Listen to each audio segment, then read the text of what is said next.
And dear audience, Assalamu alaikum. Imagine a child frightened by the rumbling sound of a moving train. Imagine a child frightened by the rumbling sound of a moving train.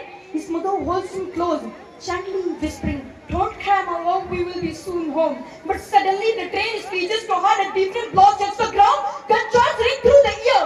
In a matter of moments, the mother realizes the horrifying truth. The Jafar Express is being hijacked. 11th March 2025, a dark day in our state. Now, picture another child standing on a brightly lit stage, his voice filled with patriotism as he sings national song. The whole echoes with applause, pride shining on every face.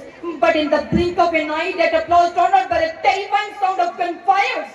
Terrifying sound of gunfires. Screams replaces cheer, fear replaces joy, nonsense is sheltered. December 16, 2014, appears Peshawar, another dark day in our street. Two moments, two tragedies. One reality, terrorism continues to haunt us and our society.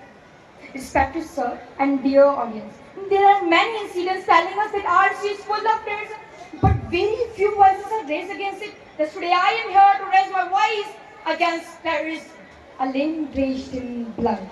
Mr. President, let's understand terrorism before digging into deeper further. Do you know what discrete thing about terrorism is? Which makes it even more horrifying. That its definition is not fixed. Everyone witnessing fear can define it. Thus, I define it. Terrorism is when people use violence or threats to create fear and force governments or societies to set their ideological demands.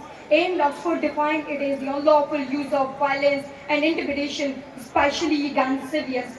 That is terrorism, Mr. President.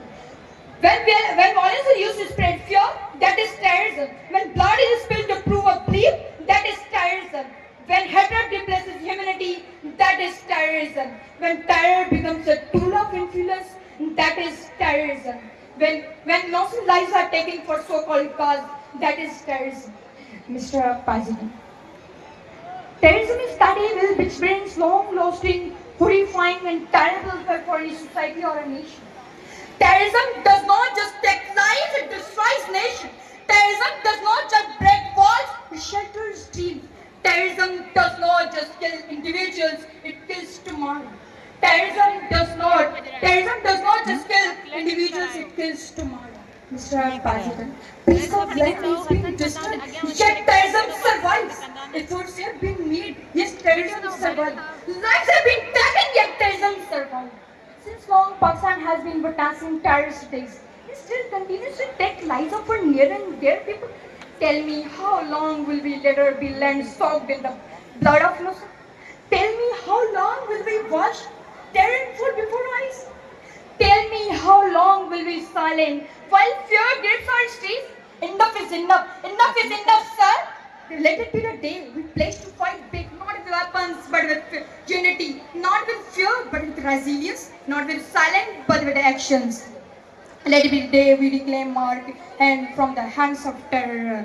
Let it be the day we hands from the hands of terror. माना के तुम्हारी तलवार में धार है, माना के तुम्हारी तलवार में धार है, मगर मेरी हिम्मत